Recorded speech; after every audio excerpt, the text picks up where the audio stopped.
So, recently our channel just turned 6 years old, which is a huge milestone, one of the biggest we have ever achieved on this channel. And so, to celebrate the 6-year anniversary of our channel, I wanted to do something a bit different from the ordinary. See, normally I make football edits, but today I wanted to do something a bit different to celebrate this incredible milestone. And so an idea popped up in my head, which is not so different from what I normally make, but not an edit.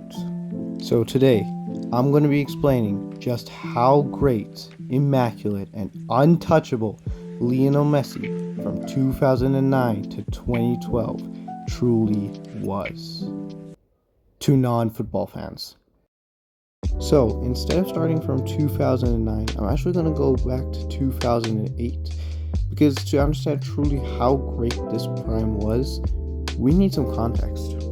So during the 07-08 season, or in non-footballing terms, the 2008 season, Messi's team did not win a lot of trophies. In fact, it was one of their worst seasons in recent history. The team he played for, Barcelona, are one of the greatest teams of all time. They had just won the Champions League 2 years prior in 2006.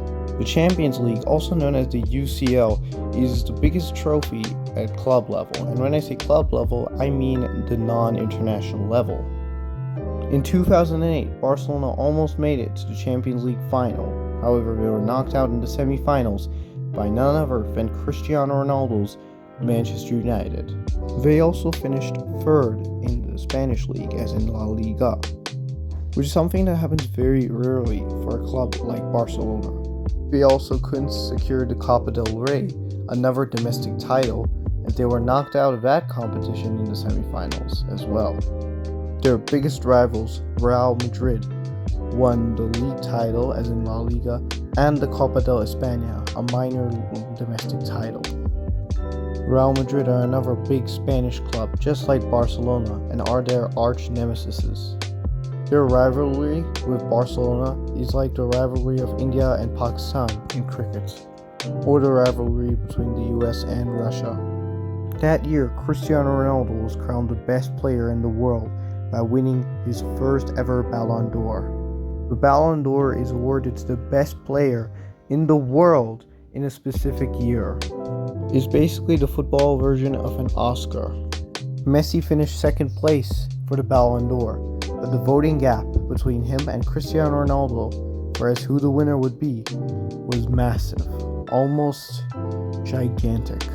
By the end of that season, Barcelona had fired the coach of the team, Frank Rijkaard, and appointed a former Barcelona player who had just become a coach, who had not proven himself yet at the highest levels. This man's name was Pep Guardiola, and soon he would reshape the way we think about football forever. He sold the biggest superstars and best players on the team at the time, like Ronaldinho and Deco, and instead of buying a replacement for them, he built the team around a small Argentinian who had not yet proven himself as well. And that Argentinian was none other than Lionel Andres Messi. He also introduced a new style of football that revolutionized Barcelona, known as tiki-taka.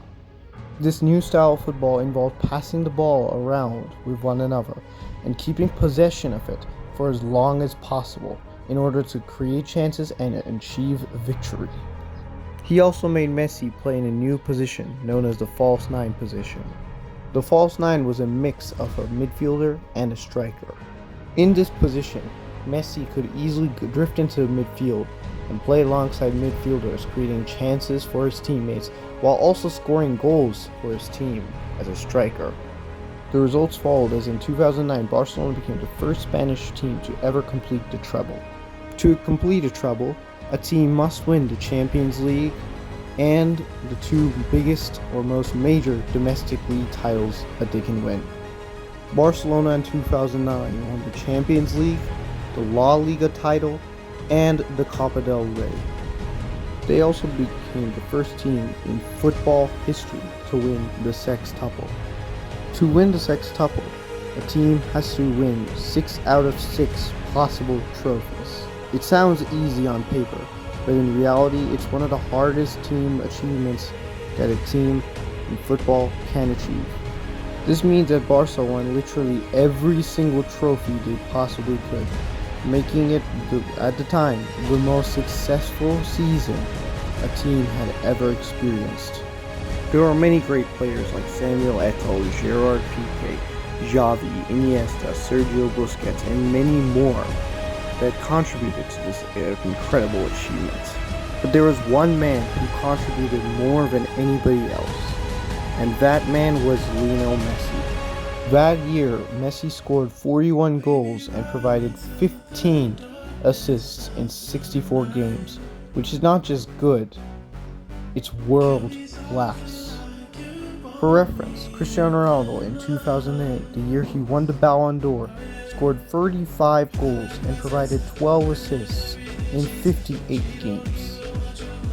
Messi also got his revenge in the 2009 Champions League final against Cristiano Ronaldo, as he scored a header against the UCL defending champions, Manchester United. This led to Lionel Messi winning his first ever Ballon d'Or in 2009, and there was no debate whatsoever. Then we move on to 2010, which was not as successful for Barcelona as the previous year, as while they won the La Liga title again, they could not win the Champions League again, nor could they win the treble or the sextuple. Messi also couldn't win the World Cup that was hosted that year. But statistically, Messi was still the best player on the planet by far. Messi scored an unbelievable 60 goals and provided 17 assists in the same number of matches that he had played the previous season, as in 64 games. He also became the first player in the 21st century to get a 10 out of 10 rating in a match, as in the UCL quarterfinal against Arsenal, one of the biggest English clubs ever. He scored four goals.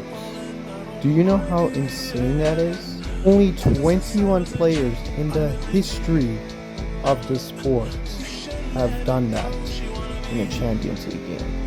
And even if you score 4 goals, getting a 10 out of 10 rating is not guaranteed, as if you make one tiny mistake throughout the entire match, your 10 out of 10 will go down to a 9 out of 10. And how can we forget the iconic 5-0 victory for Barcelona against their arch rivals, Real Madrid? Although he didn't score, Messi provided 2 assists and won the man of the match. He was so good that the only way the Real Madrid players could stop him was by fouling him continuously. Just how good he was at dribbling. For those of you who don't know, dribbling is basically the art of getting past a player. Messi would not just be going past one player per match. No.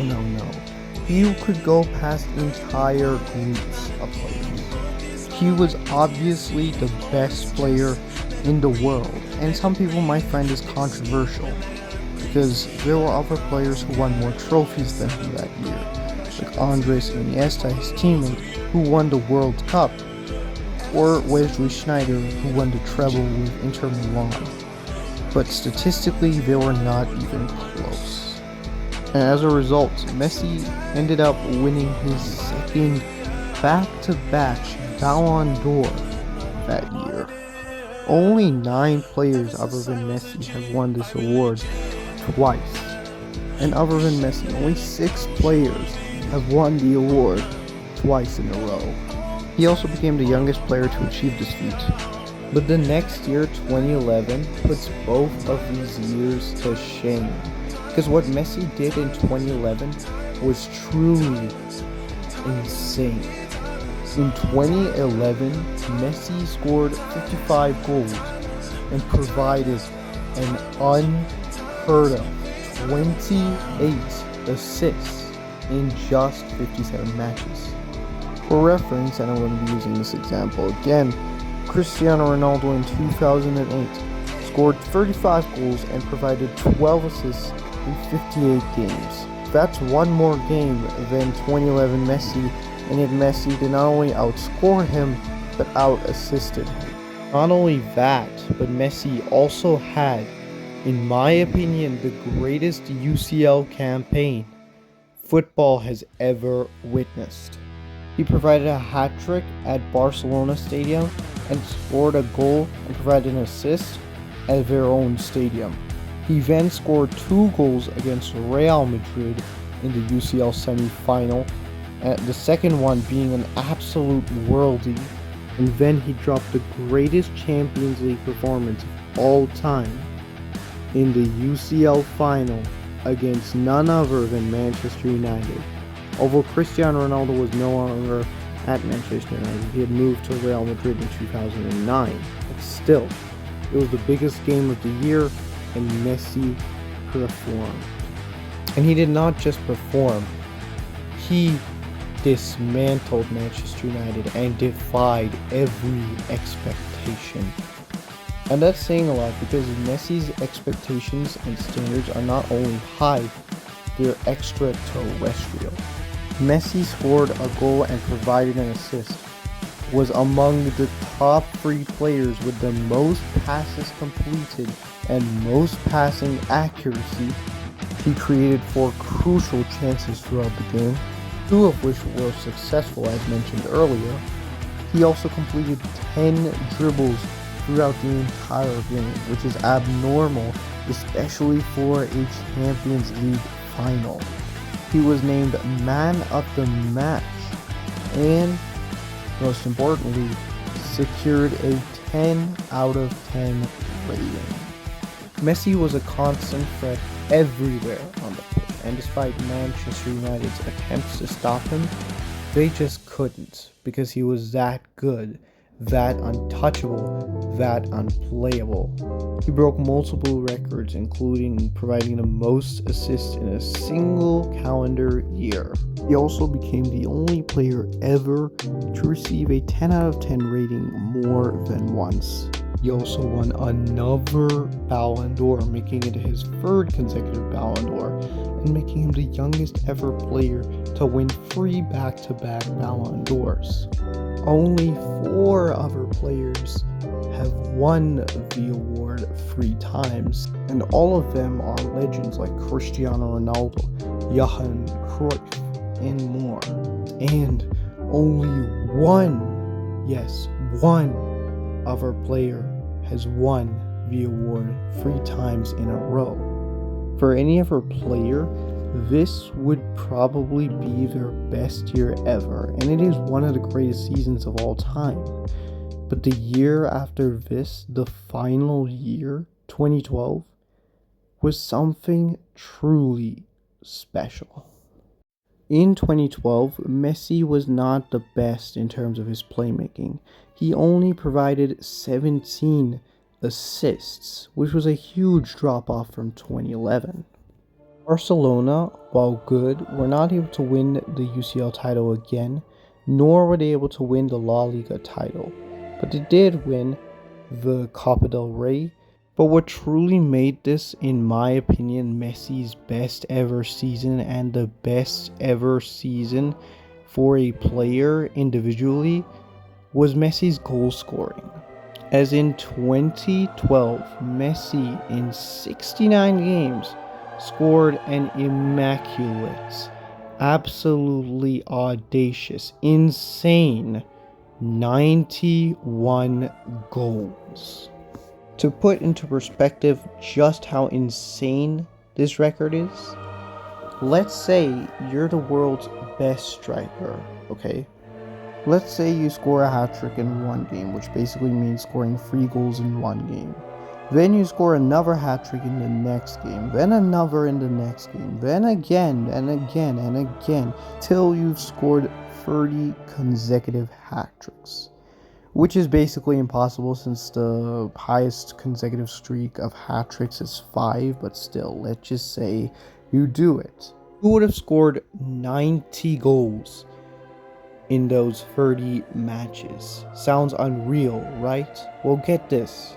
You're still 1 goal behind 2012 Lionel Messi.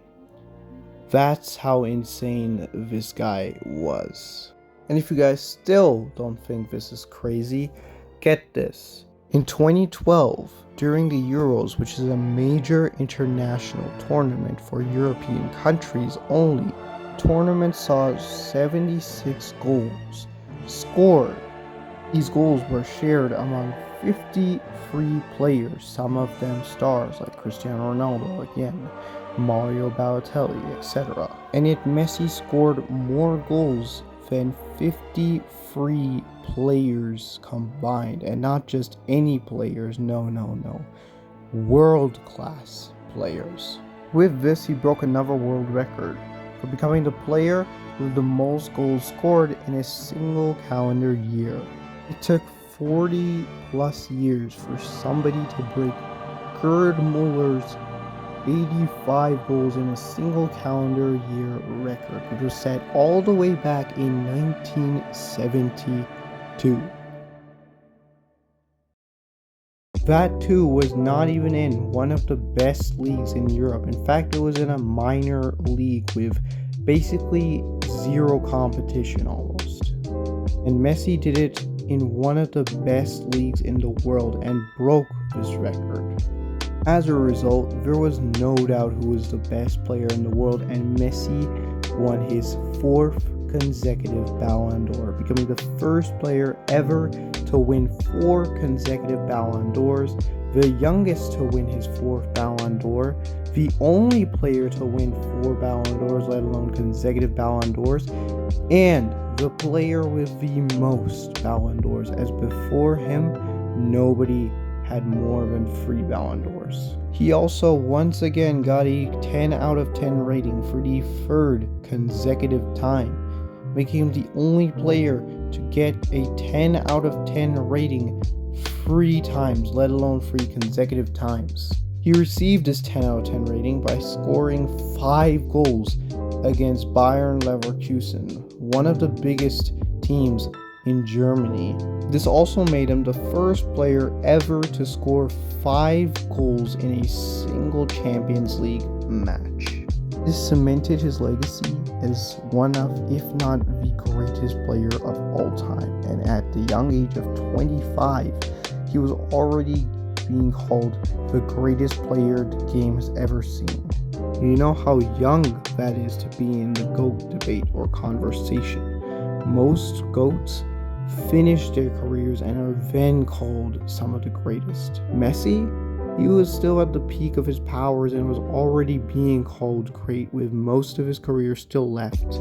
After 2012, Messi did have a few good seasons like 2015 and 2019.